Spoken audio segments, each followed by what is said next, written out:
Good morning, Daily Shlog fans. It's Morgan. It's 5 o'clock in the morning. I gotta edit the Daily Shlog for you guys. Because this is what I do. If I don't get it done the night before, I gotta do it in the morning. So you guys definitely get it at night. Having my cup of coffee.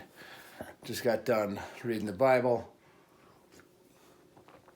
And now I just got something in the mail that I think, I know some of you guys are going to be excited about.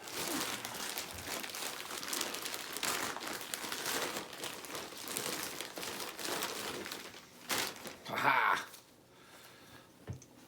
We got our t-shirts for our patrons. Super stoked. So that's one of the benefits of being a patron on our Patreon page, is that you get a one-off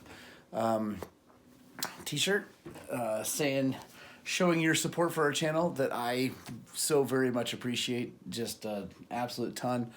Also, on our bigger, how do I say it? Like on the non-daily Shlog videos, so ride videos, how-to videos just specifically on one thing, all the patrons get early access to that stuff.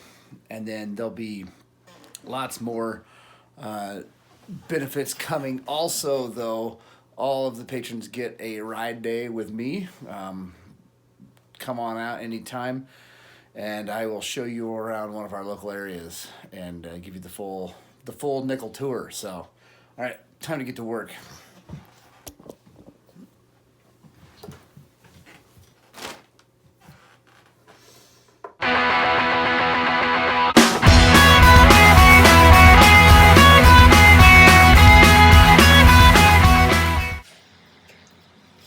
Mail time. Stoked. Right there from Fast Company.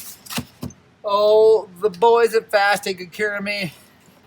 And I am so stoked about this because, as a lot of you guys have noticed and mentioned, I don't have any handguards on Daisy right now because I've been waiting for these. Ping. These are the Flexx bar specific, right from Fast Company. And I'm excited because, let me show you something here. First of all, they're going to fit really good, so that's awesome. They made specifically for them, so that's cool. Got some orange shields, which these are actually really nice. They're kind of like the KTM style. They get like a little bit of rubber, black rubberized part, so that's cool. But here's the thing that Sycra and all the other guys could take a freaking note from.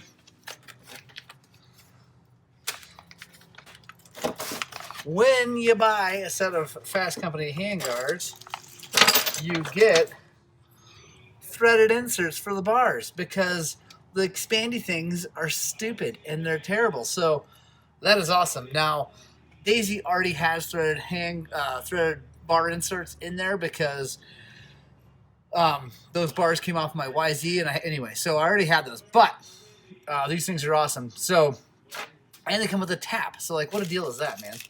Like, seriously, awesome deal. And look at that. They come with, for putting the shields on, they come with a drill for the right size, and they come with self-tapping screws. So, honestly, sweet deal. But here's the thing. Since I don't need these, I'm going to give them away to one of you guys. And I think the first person to comment on this video that wants these threaded bar inserts, I will send them to you. So first person to comment, I'll get these things out to you. I'll get your address and all that stuff. So I'm excited. Let's put these things on. One of the things about handguards is that you got to have a hole in the end of the grips. And there's different ways of doing it. I'm going to show you my way. All right, so you got to cut a hole in this thing. They're set up so you can take a knife and cut this way. You can take a grinder, all kinds of things. Or you can take a step bit like this, and you put it in the middle, And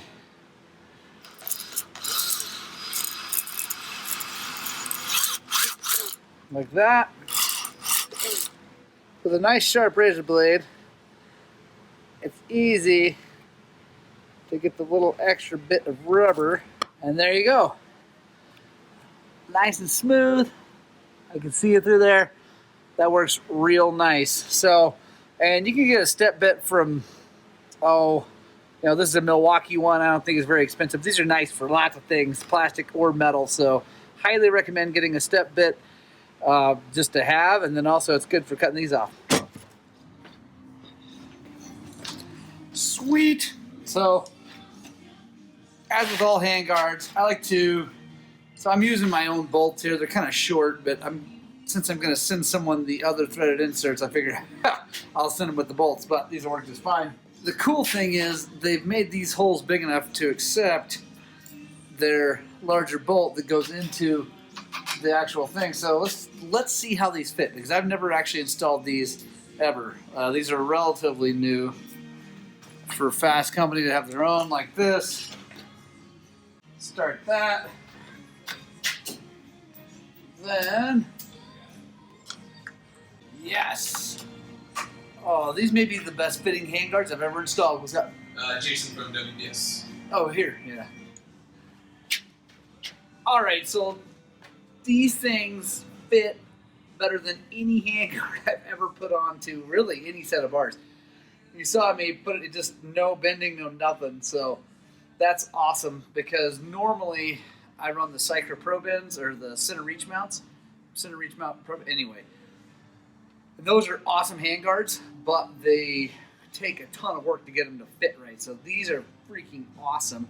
And it looks like the shield is going to fit really easy too. And a little bit of blue Loctite on these bolts. And it's nice. So they give you a drill with some self-tappers if you want to run a third bolt in here to hold it down. But if you don't, the two holes in the handguard are already freaking threaded. So that is way better than most handguards, because most handguards, those bolt holes are just straight through, and you got to use, you know, it's a Phillips head, so that sucks. So you're trying to get that self-tapper to work. So far, these things are the easiest handguards I've ever mounted. I am really happy. They seem super strong.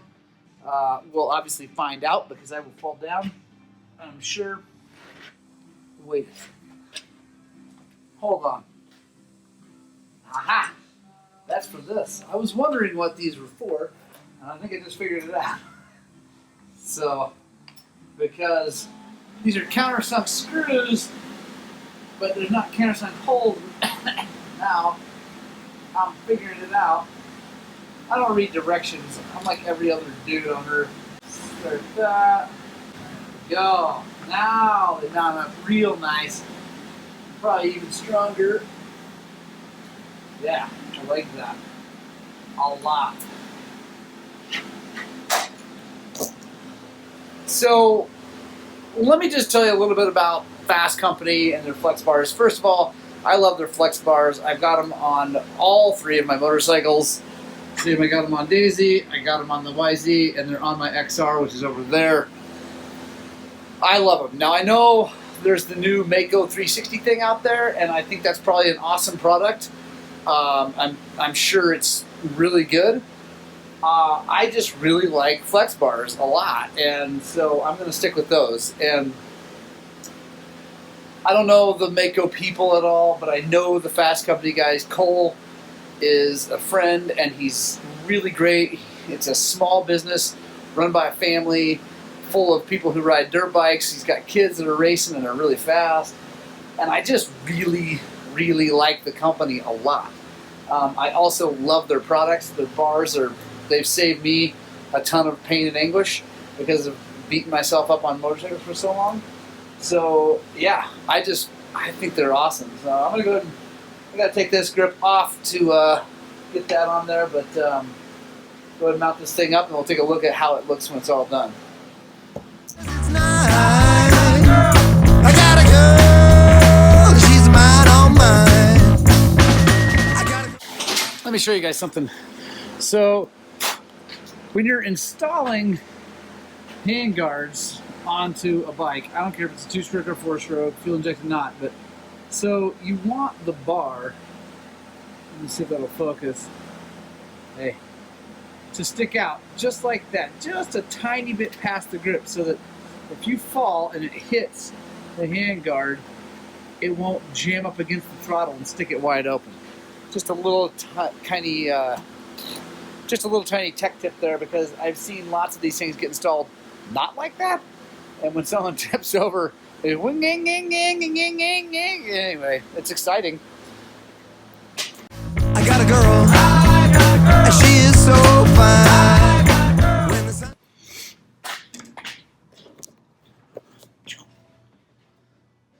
I like it. I think they look great. I like the orientation on the bike. They cover my levers. They do what they need to do. So, plenty of room for everything. I'm super happy about that. Thank you, Cole Townsend and Fast Company. Seriously, I really, really, really appreciate it. All right, so next, that thing, I'm going to take it for a test ride. That is the 350 XCFW that we just put a top end in. New tires and mousses, chain sprockets. Service the front and rear suspension completely, so it's ready to go. Got to take it for a test spin and then get back to work. Oh, time for some lunch. Got a sweet burrito.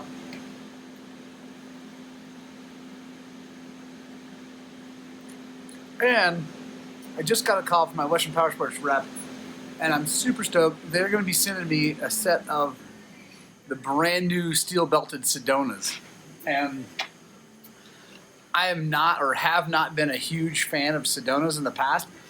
Mainly the 907 with the weird ziggy zaggy tread pattern. A lot of people really like that, and like I said, we've got a customer who is really fast and he loves those tires, and I don't really get it, but whatever.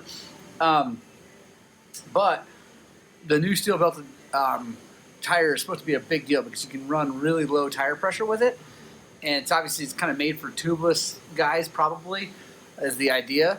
But I'm excited because I'm going to try it with I'm going to put tubes back in tires and try it with some real low pressure out in our desert and see how it does. So stay tuned for that. I don't know exactly when I'm going to get them. Hopefully, it'll probably be about a month.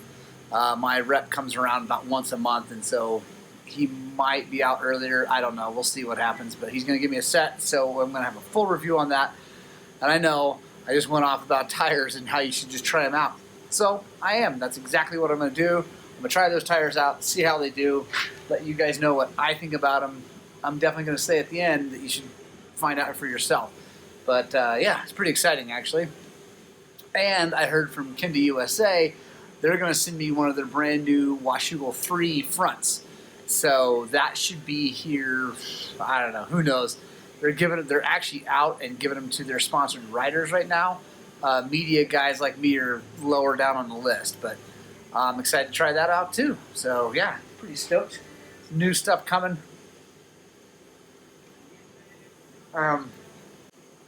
If anybody is watching this and wants to send me stuff to test, I will give you an actual no messing around for real opinion.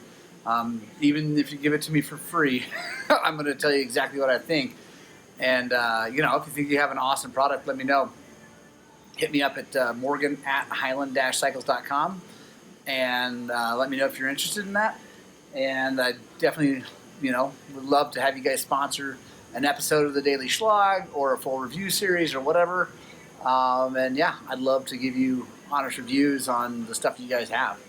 So I'm making a cup of coffee, so I'm going to do that, relax, eat my burrito, and then we're going to get back to work. I think we have, actually, if you guys look over there, there's a 450 XCW that used to be a friend of ours, and he sold it to another friend of ours, and now it's making weird noises and doing weird overheaty things. And this should be pretty interesting because the guy who owned it before this had just done a top end in it because he blew it up, and I'm thinking it didn't last. So we'll see what got messed up and see what's going on. That should be actually pretty interesting. So stick with us.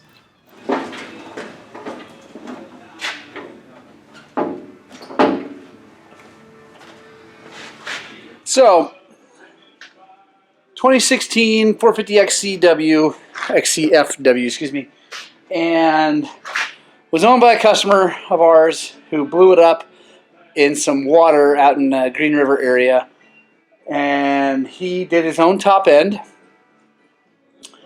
and fixed it, and then sold it not long after that to another friend of ours who's been riding it a fair amount, not like a ton, and now his complaint is that it's pressurizing the cooling system, which it absolutely is, because he brought it in here after not having run for like 3 days, and we took the cap off the cooling system and it had pressure in it.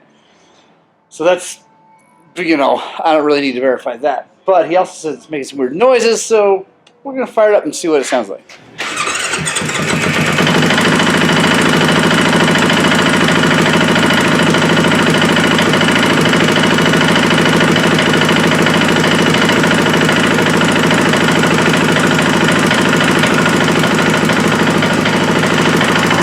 So it starts.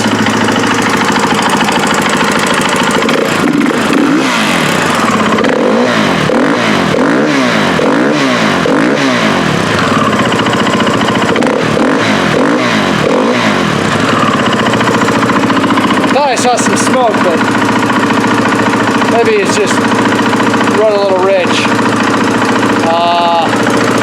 Let's see. It's got a ticking in the motor, but I think that's just the valves. Because with the followers on this style valve train, it'll actually make a little bit of a ticking noise, even though it's an overhead cam. Yeah, that radiator hose got a fair amount of pressure in it already. So let's turn it off and see what happens when we take the radiator cap off. Well, there's not much coolant in it.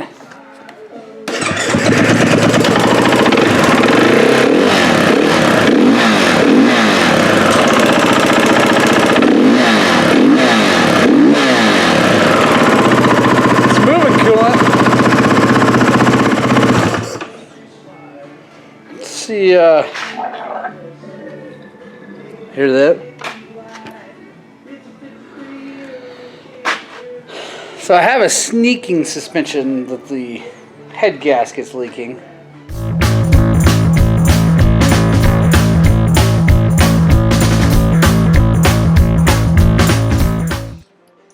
So let's come over here, take a look. It's amazing how much stuff you can see just by looking at the outside of a motorcycle. But see that really shouldn't be weeping at all. So what I'm going to do is start by taking this valve cover off and see if the head bolts are torqued to spec. Maybe if he gets lucky, they'll be loose and we can tighten them down and it might seal up, but I kind of doubt it. That rarely works.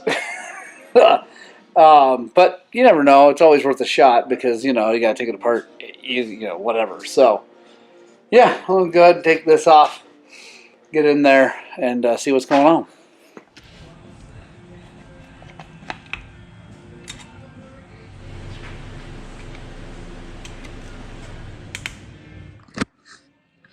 So, as you just saw, I put a ratchet on the head bolts, and like I'm not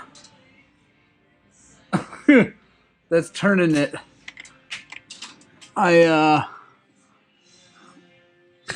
That's not 40 foot-pounds of torque, not even close, which is about what they take. I think it's a little bit less than that, but I always torque them to about 40. Let's see what these outside ones are.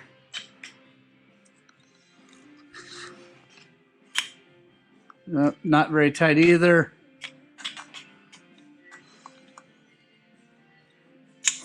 Nope. So I'm going to put a torque wrench on him and see if that fixes it, because it just might. He might get real lucky if he didn't blow it completely out. We're going to find out here in just a little bit. All right, so we got the torque wrench out, got her set at 40. Let's see how far they turn.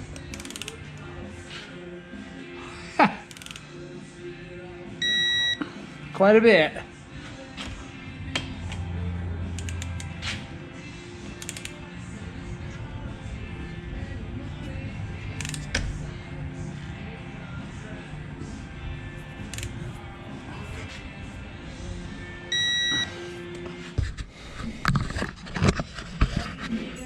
All right, I'm gonna slap the tank back on and put some coolant in it, like bring the coolant level back up to normal and see if it pressurizes.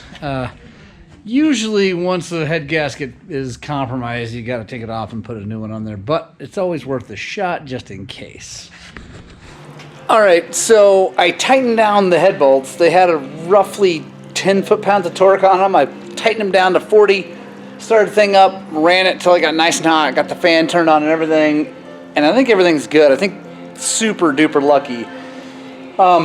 These head bolts suck to tighten because they're Allens, and the only kind of Allen socket you can get, you know, the socket part ends up taking up a whole bunch of room, so it's really hard to get them straight up and down. So if you don't have, I got these special Allen sockets, thanks KTM. If you don't have those, then you end up with your Allen cocked, and it's really hard to get much torque on them without stripping them out. So I think that's probably what happened, because there's actually a fair amount of miles on this thing after the guy did the top end. So I think it just slowly but surely came loose, and I don't think they spun loose. I think they weren't tight enough, and so the gasket crushed, and anyway, just didn't hold. So tightened it up. It's doing good now. So I just talked to the customer, and he's like on board with just running it for a while. If it crops back up, then we'll take the thing apart. But you know, why do that if you don't need to? So now I'm servicing it, changing the Earl, cleaning the air filter. Service your air filter. There's my yelling at you for air filters. Sorry. Yeah, so then I'm going to go through, touch all the spokes, all the bearings, touch all the bolts with a ratchet or wrench and make sure everything's tight. And yeah, give him a ring, let him know he can go pop some wheelies. Mail time, second time today. I'm so excited. We get tons of stuff from UPS all the time, but I'm always excited when it's just addressed to me, and it's from somebody that I don't normally get stuff from, Black Rifle Coffee Company. Now, I think I had a customer earlier send me a message saying that he sent me something that's supposed to be here tomorrow, but it looks like maybe it's here today, Mr. Jimmy Neithardt, or it's something else, so let's find out. I've actually never got anything from Black Rifle Coffee Company, but I'm super duper excited because, as you guys know, I love coffee. Oh, yeah! Sweet! Beyond Black. Oh, man, I'm stoked. Super stoked. So, this company's awesome because it's veteran-owned. And I'm not a veteran, but I cannot express my gratitude for the veterans who have served this country. Yeah, I got no words. You guys have given more than any of us could ever possibly imagine. So thank you, veterans, for everything you've done. Both my kids are massive fans of the military. My son just joined the Civil Air Patrol and will probably end up going to the military when he graduates from high school, and I am stoked on that. My youngest might too, but anyway, I'm stoked. There's no note in here. I'm guessing it's from Jimmy. Jimmy, if this is you who sent me this, thank you so much. I really, really appreciate it. I'm going to try it tomorrow in my my French press setup. So I'm so stoked. Thank you guys so much. Yeah, anyway, I'm overwhelmed with gratitude. Thank you. All right, so part of a full service on a dirt bike with Highland Cycles is checking the spokes. And honestly, I know so many people that have bikes that just never, ever look at their spokes. And there's a couple problems with that. First of all, if you never move them or anything, they'll usually end up seizing, and then they're basically no good. You got to cut them apart and rebuild your wheel if you ever need to change them. But then also, they do come loose, and this is a perfect example. So this is a 2016 450 XCF W. It's been well maintained. I mean, obviously, the last owner didn't quite get the head bolts torqued enough when he did a top end, but I know him well, and he took really good care of this thing, and definitely checked things a lot. But let me show you something. That one was good, and 1, 2, 3. That one was good. 1, 2, 3. That one was good. 1, 2, 3. That one was good. 1, 2, 3. And look, it's wiggly. So it happens to even super duper clean KTMs. You got to check these things. Is it the end of the world if a spoke comes loose? No, generally not. Won't even usually ruin a ride unless it causes a flat, and then that can ruin a ride. Of course, you can fix that with a set of mooses, but you know, if you get a bunch loose and don't know it, then you bend the wheel, then it costs you money, and then that costs you hassle and time. And anyway, so something to do. I'll put a card right up here for our spoke video if you want to check that out. I'm going to keep on going around this wheel. Right on, guys. Awesome day. Thanks for joining me for the Shlog. It was good. Going to finish this 450 up actually tomorrow. Got busy talking with a customer about picking up that 300 that we just rebuilt. He is super stoked. He rode around the parking lot popping wheelies. So happy about that. And we got a bunch of new bikes in. I'm excited about that. So got a new 350 in to work on. Just mainly service stuff. BMW 650 over there. And yeah, I'm excited. Going to be a good rest of the week / next week, and then on and on and on, because they just keep rolling in because the weather is getting pretty nice out there for Montrose. And there's that 500. That thing's going to be here a little bit because I just talked to that guy, and we got even more cool stuff to do to it. So stay tuned for that kind of stuff. We're going to be doing probably some foot pegs, motor-minded headlight. Still got to do rear tire and moose because we're waiting on mooses. Come on, give me the mooses. Steering stabilizer and new graphics. Anyway, a few things. So that's awesome. Guys, thank you so much for joining me. I sure do appreciate it. I love you guys. I think you guys are the greatest. Get out, spread the gospel of two wheels, and please, please, the weather's starting to get nice. You better find some time to ride your dirt bikes.